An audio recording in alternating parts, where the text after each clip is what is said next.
Fala, gente, tudo bem com vocês? Hoje nós estamos aqui para fazer um vídeo num formato diferente. Hoje eu queria responder algumas perguntas de alguns inscritos, alguns amigos, pessoas da igreja, pessoas fora da igreja, pessoas que são crentes, que não são crentes, pessoas desviadas, pessoas não desviadas. E vai ser bem bacana o vídeo hoje, fica até o final aí que tem muita pergunta legal hoje pra nós.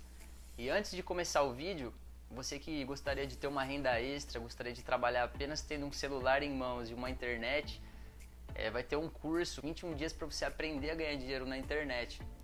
Esse curso é um curso de marketing digital, top de linha. Clica no link que vai estar na descrição aqui do vídeo, aqui embaixo, vai estar no comentário fixado também. E procura saber lá, afinal de contas não paga nada pra você aprender. Vai estar um vídeo lá, então você assiste um pouquinho como que é esse curso. Eu creio que vai ser muito bom para sua vida. Então vamos embora lá pro vídeo então. Vamos para as perguntas. Então a primeira pergunta que fizeram aqui, uma pergunta bem interessante, é: o que fazer quando não sentir a presença de Deus? Uau, essa pergunta aqui, e várias pessoas já perguntaram: o que fazer quando não sentir a presença de Deus? Servir a Deus, ele vai muito mais além do que os nossos sentimentos e as nossas emoções. O nosso cristianismo não é baseado nisso. Apesar de nós servirmos a Deus também com o nosso coração, com a nossa paixão, com os nossos sentimentos, servir a Deus envolve tudo isso. Mas o cristianismo em si é baseado no chamado de Deus para nossas vidas através da morte de Cristo na cruz do Calvário por nós. Que Deus entregou o seu próprio Filho para morrer por mim e por você. Se a gente seguir a nossa caminhada cristã baseada apenas nos sentimentos e nas emoções, a nossa vida vai ser um pouco uma montanha russa. Porque tem dia que a gente vai sentir um arrepio, tem dia que a gente vai chorar, tem dia que a gente vai se emocionar, mas tem dia que a gente não vai. Então tem dia que a gente apenas vai ouvir uma palavra de Deus que talvez vai confrontar o nosso pecado, que vai nos alinhar com a vontade dele, ou a gente vai sair daquele culto pensativo, ou a gente vai sair daquele culto amando mais as pessoas, os nossos irmãos, e muitas vezes a gente não vai sentir nada. Continue servindo a Deus, independente disso. Deus ele é contra os homossexuais? Na verdade não. Deus não é contra os homossexuais. Deus ele é contra a prática do pecado. E diante das escrituras, o homossexualismo é o pecado. O homossexual não é mais pecador do que um heterossexual. As pessoas, os crentes, eles acham que o pecado do homossexualismo é um pecado maior do que um pecado de um heterossexual que também se deita ali com uma pessoa fora de um casamento, ou está praticando a prática da fornicação, da lascívia, do adultério. Então, na verdade, dos olhos de Deus, não tem esse nível de um pecado é pior do que o outro. Não. A Bíblia fala lá em Romanos 3:23 que todos pecaram e todos carecem da glória de Deus. Então, diante de Deus, qualquer tipo de pecado, na verdade, todos os homens diante de Deus que estão ainda debaixo de Adão e não estão debaixo de Cristo, eles ainda são inimigos de Deus, diz as Escrituras. Então, todos nós precisamos de ter um encontro com Cristo, com o Evangelho, se arrepender dos nossos pecados e receber a graça de Deus e a salvação. Vamos para outra pergunta aqui. Como ter uma boa leitura bíblica? Tempo, quantidade, período. Então, uma boa leitura bíblica vai de pessoa para pessoa. O que é às vezes bom para mim não é bom para você. Então vai de cada um, né? Mas eu indicaria você ter pelo menos 1 hora de leitura bíblica por dia, ou meia hora.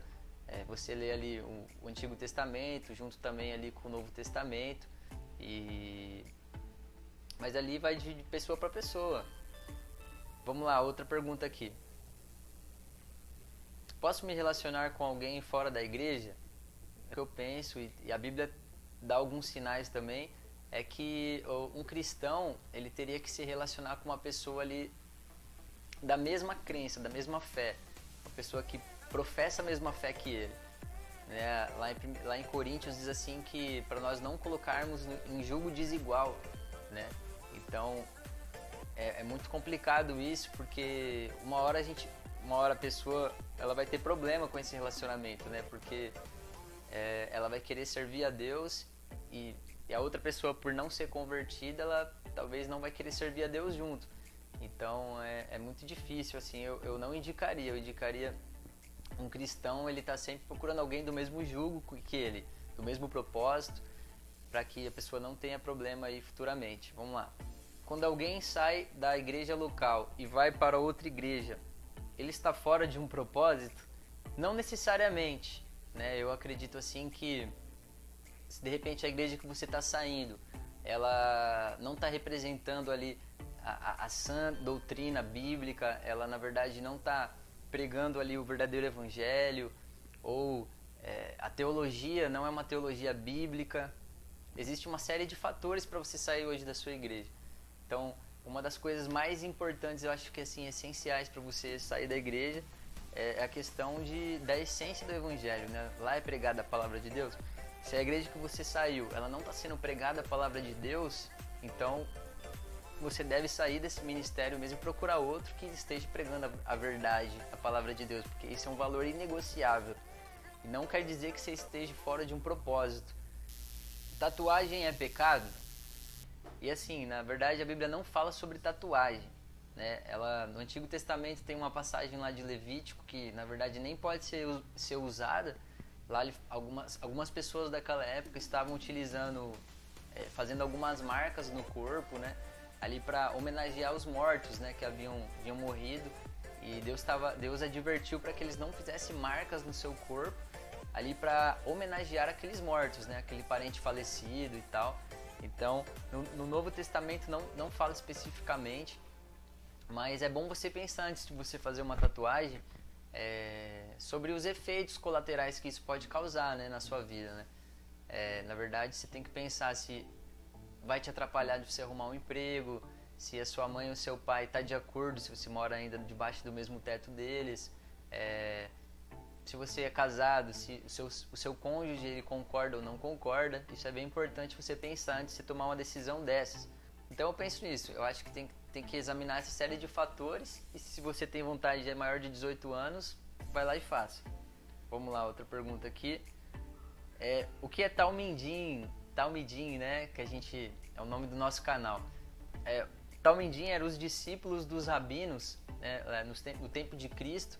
Aqueles discípulos eram os discípulos aprovados ali na escola rabínica. Eram os discípulos que se destacavam e eles eram os mais profissionais ali, os que se dedicavam mais na Torá, que eles decoravam melhor ali os 5 livros do Antigo Testamento, os 5 primeiros livros, né, o Pentateuco. Então eram aqueles discípulos que se destacavam na escola lá no Talmud. Então os rabinos eles traziam esses discípulos mais inteligentes, mais super espirituais, mais capacitados para andar mais perto dele.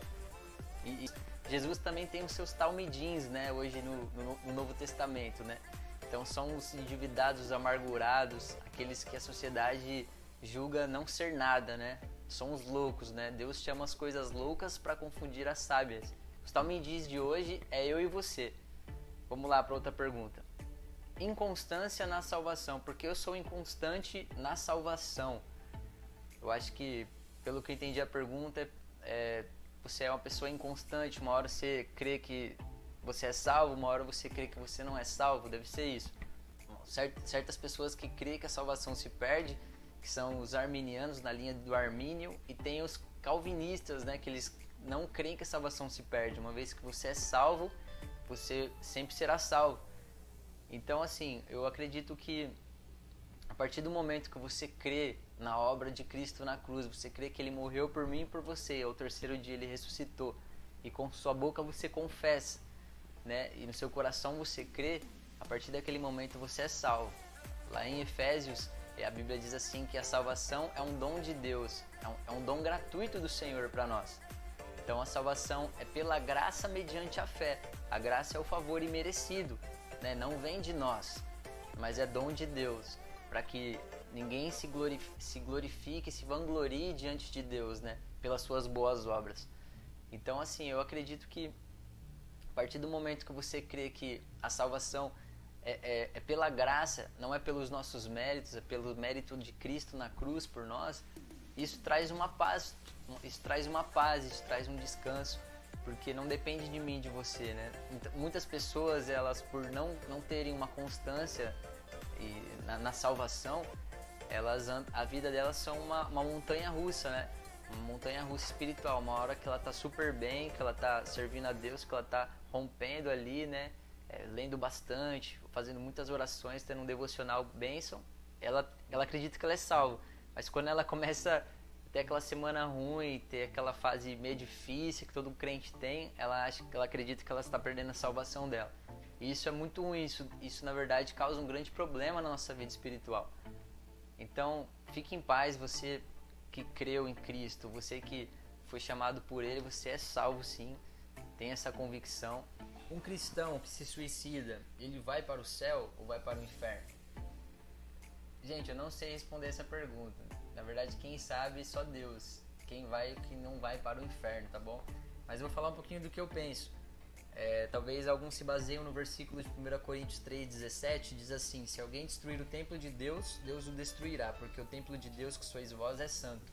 Aí muitas pessoas pegam essa base para dizer que a pessoa que se suicida, o cristão, ele vai para o inferno. Mas eu tenho minhas dúvidas ainda em relação a isso, eu não tenho uma opinião muito formada.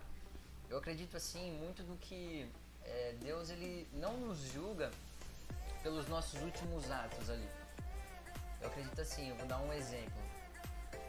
Você brigou ali com a sua esposa ou brigou com o seu marido e você saiu de casa sem pedir perdão para eles. Aí você tá lá dirigindo seu carro e tal, de repente acontece um acidente ali e você pega e morre. Pô, você morreu sem pedir perdão, você pecou ali em discutir ou brigar com seu esposo, com sua esposa ou com seu marido sem pedir perdão. Por conta disso você vai pro inferno? Claro que o pecado do suicídio, né, tirar a própria vida, é abominável aos olhos de Deus. É um pecado gravíssimo, é algo muito ruim, muito forte. Eu acredito que Deus abomina isso. Mas um cristão que serviu a vida dele inteira a Deus, um cristão que serviu muitos anos ali o Senhor, passou por um problema, talvez ali uma depressão, um momento difícil emocionalmente, e ele chega a um momento tão difícil da vida dele que ele acaba tirando a própria vida por não estar aguentando, não estar suportando aquela dor, né?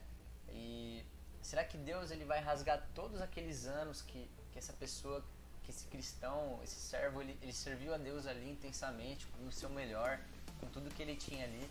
Eu acredito que Deus não age assim, né? Eu acredito que Deus ele vê ali todos os dias, Deus ele vai julgar ali a pessoa de uma forma diferente. Eu não acredito que essa pessoa vai pro inferno assim por conta dos seus últimos feitos, dos seus últimos pecados ali cometidos. Só porque ela morreu ali e não teve tempo de se arrepender. Na verdade, eu penso diferente. Que ela vivia em arrependimento, né? O cristão, ele vive em arrependimento, né? Isso é bem diferente as coisas, né? Eu acredito assim que esse cristão, essa pessoa, ele morreu, mas ele sabia que aquilo que ele estava fazendo era errado.